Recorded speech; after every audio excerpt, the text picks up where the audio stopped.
সর্দার, ওখানে জমিদারের পালকি যাচ্ছে পাহাড়ের ওখান থেকে।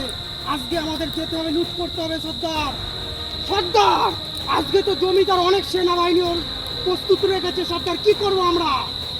মা, তুমি আজ সহায় থেকো আমার, হয় মারবো নয় মরবো। তোরা সব তৈরি আছিস তো? এই ভবানী!